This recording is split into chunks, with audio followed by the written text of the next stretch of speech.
Assalamualaikum warahmatullahi wabarakatuh. Bismillahirrahmanirrahim. Alhamdulillahi rabbil alamin.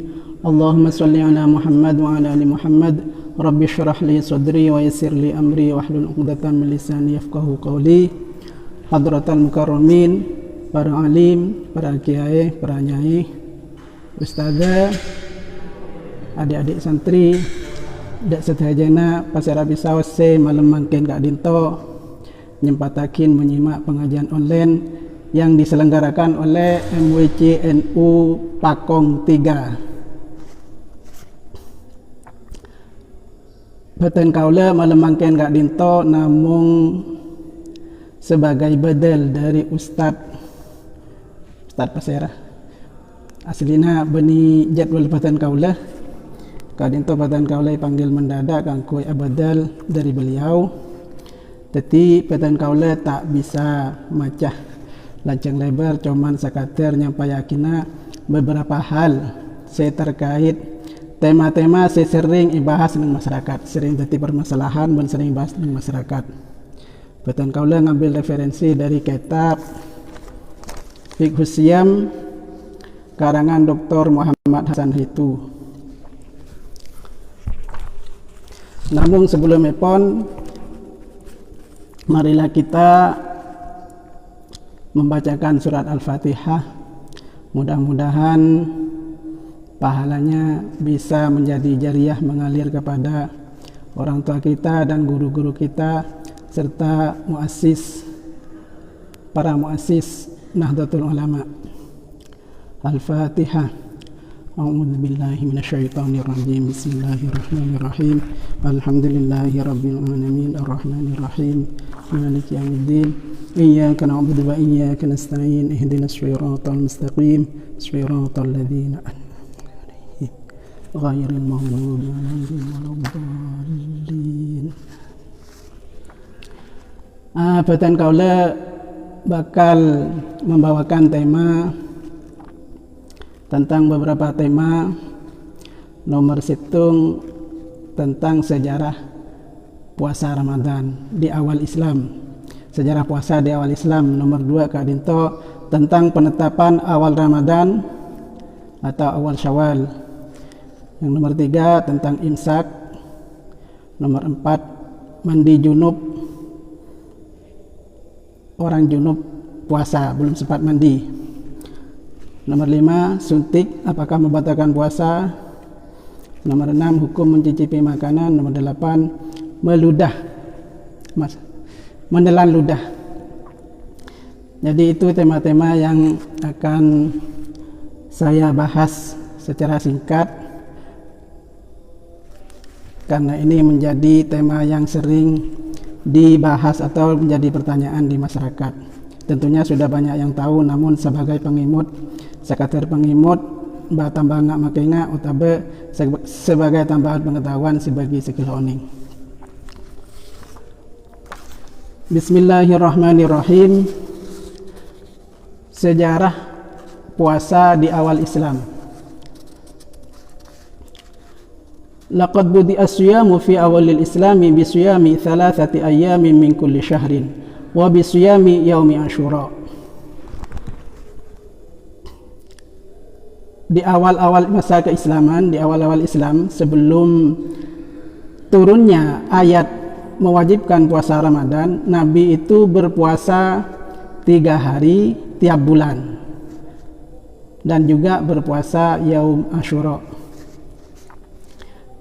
Saat itu belum ada perintah untuk melaksanakan puasa Ramadan. Jadi Nabi puasa 3 hari tiap bulan. Selain itu juga puasa hari Asyura. Thumma nuzila qauluhu ta'ala kutiba alaikumus-siyam kama kutiba alal ladzina min qablikum fakana man syaa'a shoma wa man syaa'a aftara. Jadi tadinya puasa Asyura itu dianjurkan dan ditekankan oleh Nabi. Sangat dianjurkan dan ditekankan.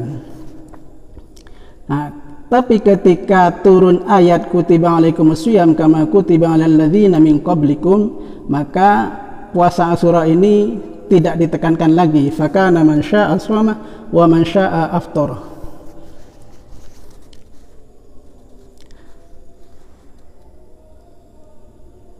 Kemudian turunlah ayat Syahrul Ramadan alladzi unzila al-Qur'an hudan lin-nasi wa bayyinatin minal huda wal furqan. Faman syahida minkum asy-syahra falyasumhu. Nah, ini turunlah kemudian ayat tentang perintah untuk melaksanakan puasa Ramadan. Di awal-awal perintah pelaksanaan puasa Ramadan ini pun tidak menjadi paten sebagaimana sekarang yang semuanya wajib puasa kecuali orang sakit atau orang tua. Kalau dulu di awal-awal itu masih ada opsi puasa atau mengganti dengan fidyah, seperti itu. Jadi jika tidak mampu puasa maka menggantinya dengan fidyah. Itu di awal-awal diwajibkannya puasa Ramadan. Karena ada ayat wa 'alal ladzina yutiqunahu fidyatun ta'amu miskin. Nah, keadaan seperti ini, puasa menjadi 3 fase ini juga dikuatkan oleh yang tergambar dalam hadisnya Abu Daud, wa hiya siyam thalathata ahwalin. Wa kana Rasulullah sallallahu alaihi wasallam yasumu thalathata ayyam min kulli syahrin wa yasumu yaum Asyura. Fa anzalallahu ta'ala kutiba alaikumus siyam kama kutiba alal ladzina min qablikum.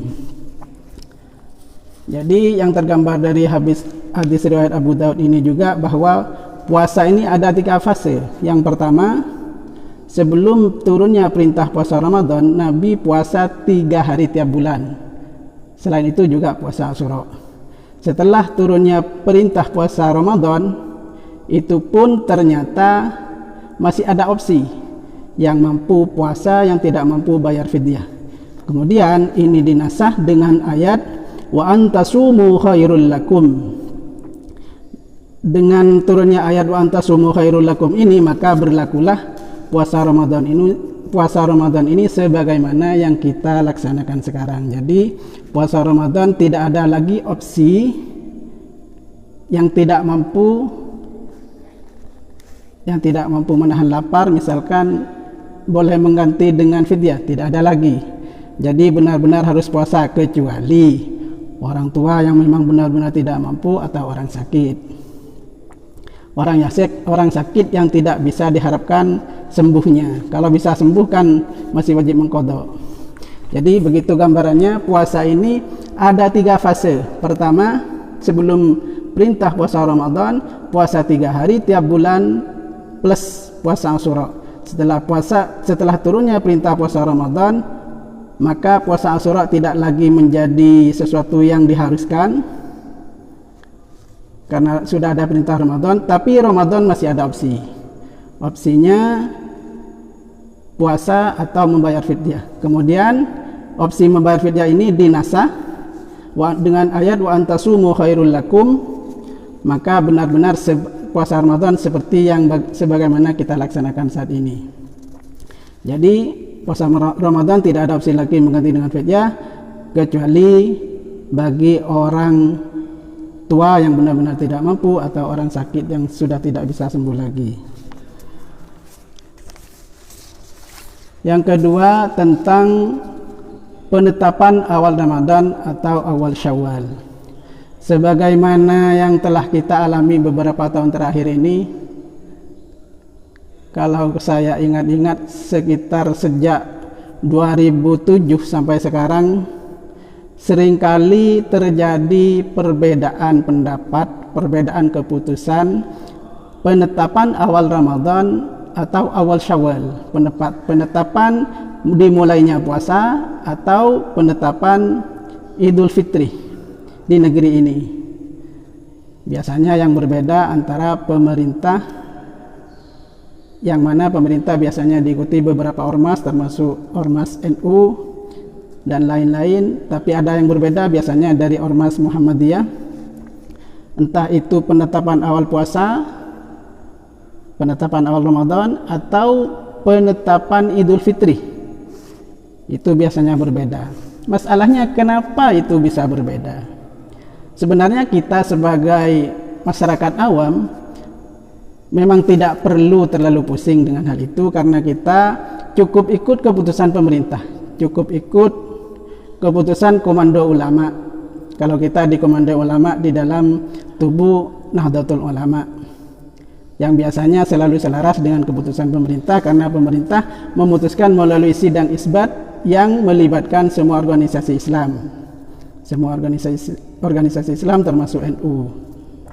Jadi sebenarnya memang kita tidak perlu terlalu pusing dengan ini, cuman akan menjadi baik bagi kita kalau kita tahu ilmunya, tahu fikihnya, bagaimana dibalik semua itu, bagaimana pemerintah dengan salah satu ormas bisa berbeda pendapat di dalam menetapkan awal Ramadan dan awal Syawal.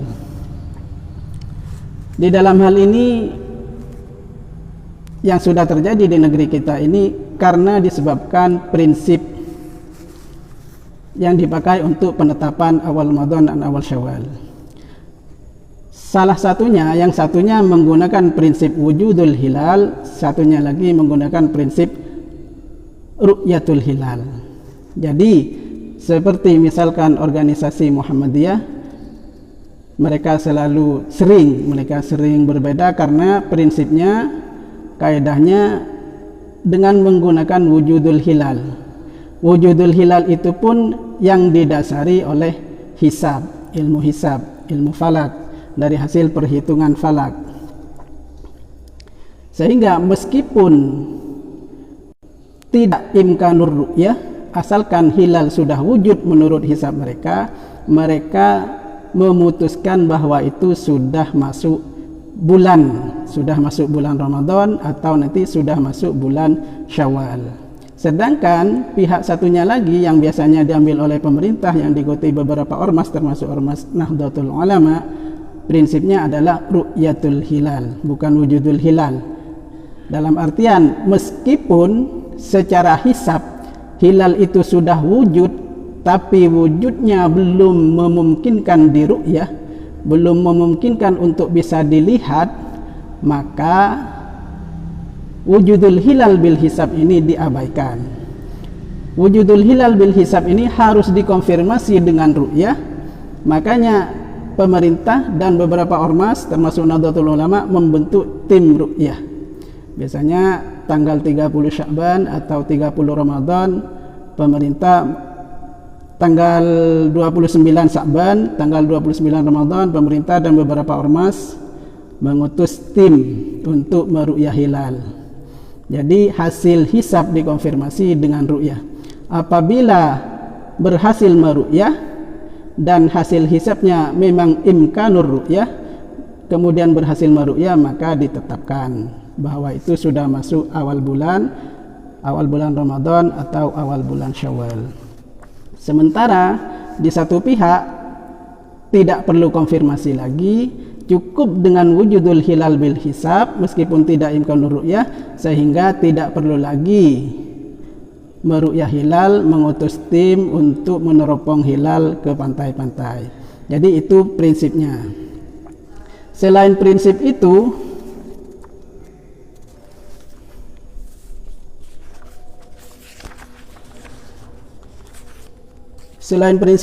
secara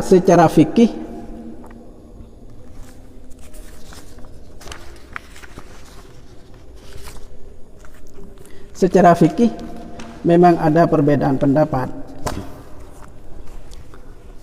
Kalau yang dianut kita, inna siyama ramadana wa thubuta syahrihi yakunu bi ahadi amrayni, al-awwalu bi ru'yati hilali ramadan lailatal 30 min sya'ban wa inda dhalika yadkhulu asy-syahru wa yajibu as-siyam wa yakunu sya'banu fi hadhihi al-halati 29 yawman.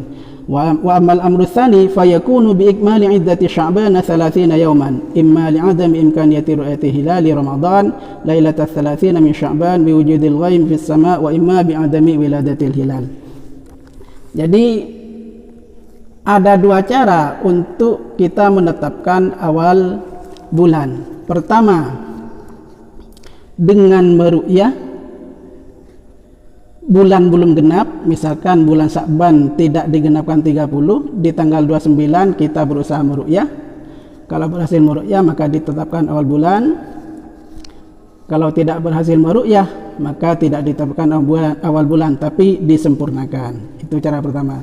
Cara yang kedua adalah menyempurnakan hitungan bulan menjadi 30. Misalkan secara hisab hilal itu dimungkinkan untuk diru'yah, tapi ternyata pelaksanaan ru'yah gagal karena ada mendung, maka secara fikih Syafi'i yang kita anut, maka hisab harus diabaikan dan mengikuti apa yang sudah kita dapatkan, yaitu tidak berhasil melihat hilal. Berarti bulan Sya'ban harus disempurnakan menjadi 30. Ini sudah sesuai dengan hadis Nabi riwayat Imam Bukhari, sumu li ru'yatihi wa aftiru li ru'yatihi fa in ghummiya 'alaikum fa akmilu iddata Sya'bana 30 yauman.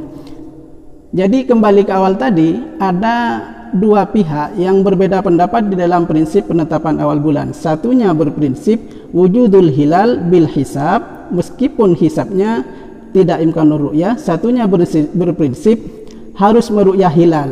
Hisab boleh membantu apabila imkanur ru'yah, hisabnya imkanur ru'yah, kemudian terkonfirmasi dengan ru'yah, maka bulan ditetapkan. Ini sudah sesuai dengan bunyi hadis sumu li ru'yatihi wa aftiru li ru'yatihi. Jadi kata Nabi, untuk menetapkan awal puasa itu harus diru'yah, dan begitu juga untuk mengakhiri puasa Ramadan, yaitu untuk menetapkan Idul Fitri harus melalui ru'yah. Fa in ghummiya 'alaikum, apabila ada mendung yang sebenarnya ada potensi untuk bisa melihat hilal, misalkan secara hisab pun sudah ada potensi, tapi gagal karena ada mendung, fa'akmilu iddata Sya'bana 30 yauman. Maka kata Nabi, maka harus menyempurnakan hitungan bulan Sya'ban menjadi 30. Jadi mengabaikan hisab, meskipun hisab mengatakan imkanur ru'yah. Adapun kategori imkanur ru'yah itu sendiri, ini hilaf. Ada yang mengatakan mulai 2, 3, ada yang 5 derajat. Dan ini ada hilaf. Intinya ada dua prinsip tentang penetapan ini sebagaimana sudah kita terangkan tadi.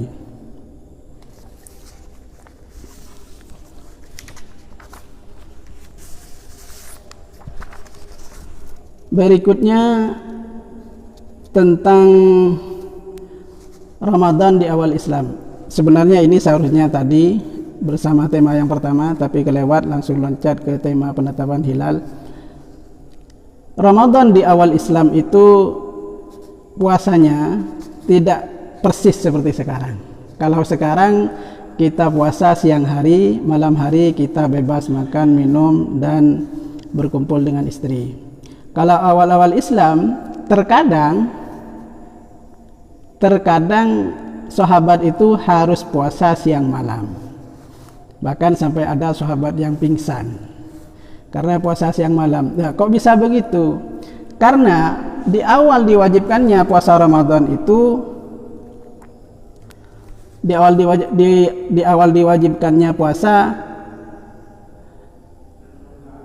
batas boleh makan itu bukan sampai fajar. Kalau sekarang kan kita puasa itu dimulai fajar sampai terbenamnya matahari, katakanlah mulai adzan subuh sampai adzan maghrib. Kalau dulu tidak seperti itu di awal-awal, tapi memang sampai adzan maghrib. Cuman waktu makan, boleh makan itu tidak sampai fajar. Sampai kapan kalau tidak sampai fajar? Yaitu sampai dia, orang yang puasa itu, melakukan sholat isya atau sampai dia tidur. Jadi misalkan, ini pernah terjadi, ada sahabat siang harinya bekerja keras, bekerja payah, kemudian setelah maghrib dia di rumahnya tanya sama istrinya, apakah ada makanan yang bisa dimakan? Kemudian istrinya menjawab, tidak ada, tapi saya akan keluar untuk cari makanan untuk kamu, cepon rajin. Kemudian sahabat ini karena siang harinya memang sudah bekerja, ini lelah, kecapean, sambil menunggu istrinya mencari makanan, sahabat ini malah tertidur, sehingga ketika istrinya sudah datang melihat suaminya itu sudah dalam keadaan tertidur, istrinya bilang, celakalah kamu, dalam artian ya sudah tidak ada kesempatan untuk berbuka lagi karena dia tertidur. Ya karena saat itu syariatnya puasa itu masa berbuka puasa maghrib seperti sekarang, tapi boleh makan itu tidak sampai fajar, cuman sampai pada ketika dia tidur di malam hari atau ketika dia sudah melaksanakan sholat isya. Yang mana saja yang tercapai lebih dulu, kalau sholat isya lebih dulu, maka sampai disitulah kebolehannya makan. Setelah sholat isya nggak boleh makan. Atau kalau dia tidur, maka sampai disitulah kebolehan makan. Meskipun dia belum sholat isya, kalau dia sudah tidur, maka dia sudah tidak boleh makan lagi. Jadi sampai di situ. Maka sahabat ini ya karena sudah tidur, belum sempat berbuka, sudah tidur, ya bisa dibayangkan sampai keesokan harinya melanjutkan puasa lagi. Di tengah hari beliau pingsan. Kemudian hal ini disampaikan kepada baginda Nabi Muhammad SAW. Kemudian turunlah ayat yang membolehkan suami istri suami boleh menggauli istrinya di malam hari sampai fajar, boleh makan dan minum sampai fajar. Selain sahabat ini juga sahabat Umar. Sahabat Umar pun juga mengalami hal serupa, di mana sahabat Umar itu setelah berbuka puasa beliau menginap di rumah Nabi bersama Nabi. Kemudian setelah itu pulang ke rumahnya, menemukan istrinya sudah dalam keadaan tidur. Maka Umar membangunkan istrinya. Jadi Umar menginginkan untuk berkumpul dengan istrinya. Lalu istrinya menjawab, saya sudah tidur. Sahabat Umar masih abanta, kenapa kamu tidur? Kemudian Umar mengabaikan hal itu dan tetap berkumpul dengan istrinya, menggauli istrinya, menjimaknya. Kemudian ada sahabat lain juga yang melakukan hal serupa sebagaimana sahabat Umar ini. Kemudian keesokan harinya sahabat Umar mendatangi Nabi, melaporkan hal ini. Kemudian turunlah ayat wa kulu washrabu hatta yatabayyana lakumul khaytul abyadu minal khaytil aswadi minal fajr. Jadi ayat fal ana bashiruhunna dan wa kulu washrabu ini turun karena ada sahabat, yang satunya ini sahabat yang pingsan ini, yang tadi yang tidak sempat berbuka lalu tidur, yang keesokan harinya pingsan, dan sahabat Umar yang menggauli istrinya.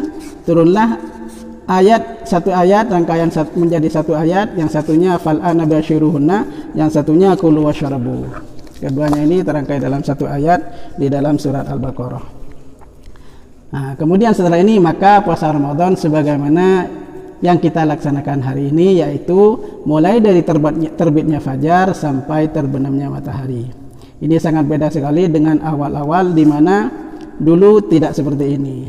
Jadi ketika turun ayat ini, kulu washrabu hatta yatabayyana lakumul khaytul abyad minal khaytil aswad, ini maka sahabat sangat bergembira karena boleh makan, boleh minum, boleh menggauli istrinya sampai terbit fajar, yang mana sebelumnya tidak seperti itu. Tema selanjutnya itu tentang imsak. Imsak pertama, akhir-akhir ini kita sering menemukan di medsos ada beberapa kalangan kelompok ustadz yang kadang mempermasalahkan jadwal imsak. Beduk imsak, jadwal imsak, bukan beduknya yang dipermasalahkan, tapi menghentikan makan minum karena imsak. Padahal bel imsak itu atau beduk imsak atau pengumuman imsak itu belum adzan subuh. Kenapa sudah harus imsak gitu? Jadi dipermasalahkan oleh mereka. Katanya alasannya syariatnya puasa itu mau dimulai dari terbitnya fajar shadiq, yaitu mulai dari azan subuh. Kenapa masih ada imsakan segala?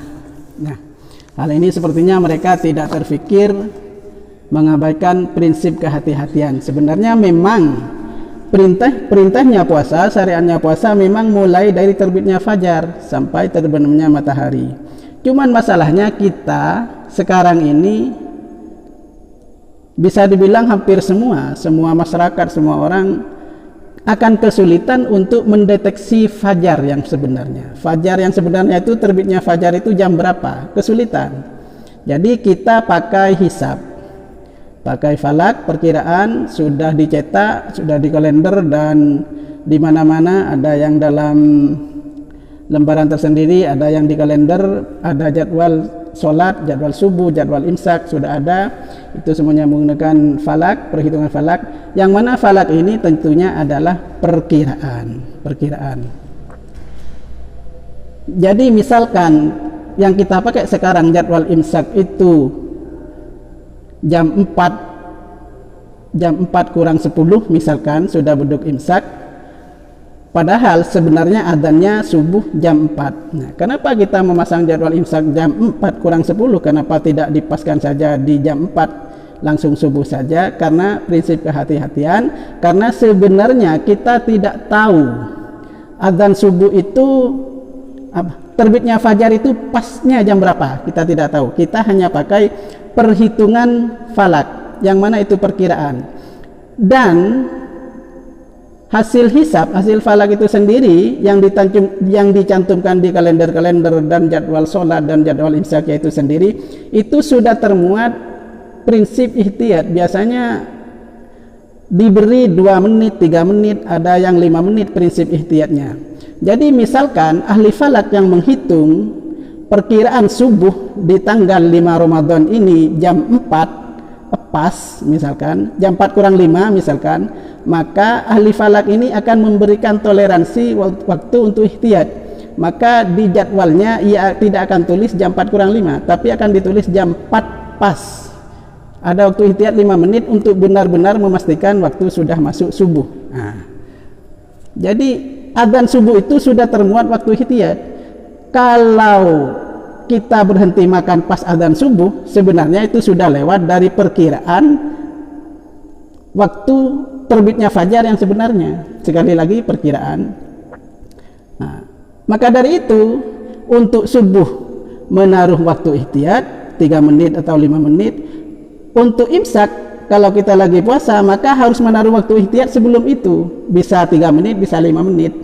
Makanya kalau biasanya antara imsak dan subuh menjadi 10 menit, karena 5 menitnya untuk ihtiyatnya subuh, 5 menitnya maju ke depan untuk ihtiyatnya subuh, 5 menitnya maju ke belakang untuk ihtiyatnya imsak. Nah, itu tentang imsak. Untuk berikutnya,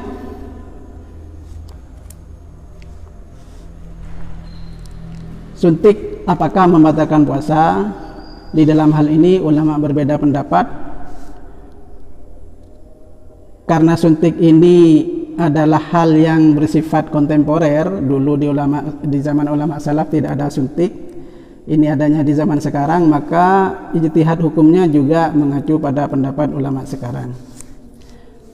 Ulama kontemporer beda pendapat di dalam menghukumi suntik apakah membatalkan puasa. Secara umum jumhur bisa dibilang kalau suntik untuk pengobatan tidak batal. Kalau suntik untuk pengobatan tidak batal. Tapi kalau infus yang bisa mengenyangkan, infus orang sakit yang bisa mengenyangkan, itu ada yang membatalkan, ada yang tidak membatalkan.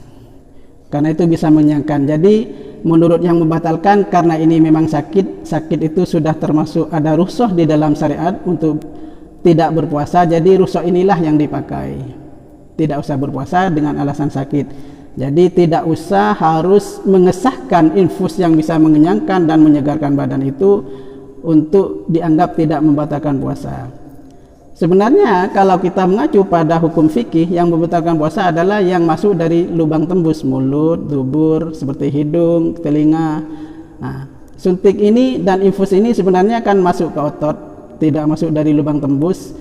Jika pakai prinsip ini seharusnya tidak batal, tapi ada ulama yang membatalkan infus karena secara fungsi, meskipun tidak melalui mulut, lubang tembus, atau tidak masuk ke organ pencernaan, ke lambung, tapi secara fungsi dia langsung masuk ke aliran darah, sebagaimana yang sudah memang secara hukum sunatullah, sebab akibat memang dibutuhkan oleh tubuh nutrisi makanan itu.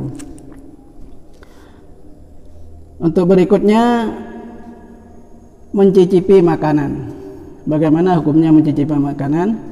Mencicipi makanan, sebagaimana kita di masyarakat banyak yang takut mencicipi makanan karena takut batal. Sebenarnya mencicipi makanan seperti mencicipi kuah, sayur, asalkan tidak ditelan, itu tidak membatalkan puasa. Tidak batal, tapi makruh. Tidak membatalkan puasa, tapi makruh. Untuk berikutnya, hukum meludah. Menelan ludah. Bagaimana hukumnya menelan ludah? Menelan ludah ini biasanya ada orang puasa selalu meludah terus karena takut menelan, karena takut batal. Menelan ludah tidak membatalkan puasa dengan 3 syarat. Pertama, ludahnya sendiri, tidak boleh ludahnya orang lain. Kalau ludahnya orang lain batal. Ludahnya orang lain misalkan ya katakanlah ludahnya istrinya atau ludahnya anaknya, bisa membatalkan puasa. Nomor 2, ludah itu belum tercampur dengan hal lainnya, misalkan gusinya berdarah atau apa tercampur lainnya di dalam mulutnya. Syarat nomor 3, ludah belum keluar dari area mulut, tidak sampai ke bibir, tidak keluar dari bibir. Kalau sampai keluar ke bibir, maka lalu dimasukkan lagi, maka itu sudah batal. Jadi menelan ludah tidak membatalkan puasa asalkan dengan 3 syarat tadi: ludahnya sendiri, tidak bercampur dengan hal lainnya, kemudian tidak keluar dari mulut yang ditelan lagi.